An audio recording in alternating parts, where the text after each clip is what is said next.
Good. Well, that concludes the items on the agenda, other than the opportunity to ask members of the public, for which thanks for coming along, if you have any questions on items which we have covered this morning on the agenda. Yes, and if you just say where you're from and your question. Thank you. Hi, we're from a medical supplies company called Rochelle Medical. My question was to do the STPs and the need for change, and how industry, what's our role going to be within that, and what's the path that we're going to take. So how we could bring, where we have new products that we perceive can improve patient outcome, can help with the financial burden we obviously have, and the gap that we've heard about a lot today. What's going to be our role within that, and how we can assist you more so it's more efficient?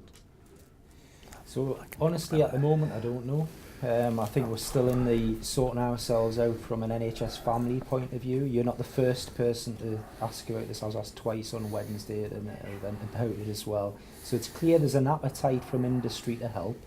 There's quite a lot going on with the HSNs and other things in regions and in STP footprints where this is actually already existing. So we need to just do a bit of a map from STP to other activities where these engagements are already in place. So hopefully by maybe February, March, there'll be something more tangible that will show how you get more involved. Okay, that's great. And would that be published through this same forum, through the NHS?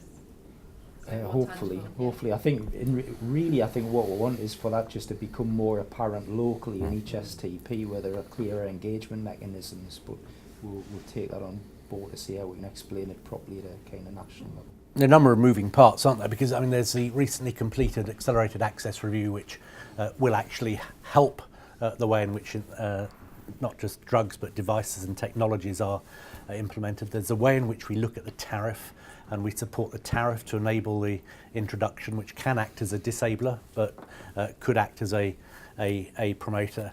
And then there's the whole engagement, as Jim started to talk about, around the life sciences agenda, which again is devices and digital, and the way in which we use local ecosystems such as academic health science centres, health science networks, to infuse those types of new innovations into the system, and then what our role is, and indeed what NHS England's role in it. So I think it's something we will come back to. I'm very excited about it actually, because every time I see it, I just go, as part of my Imagine 2030 conversation, the innovation around devices and digital is enormous.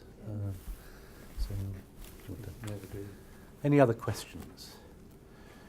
Good. Well, can I call this meeting to a close? Thank members of the public for joining us. Malcolm, thank you very much for joining us. We look forward to further collaboration and work. Thank you very much. Let's take a 5-minute break.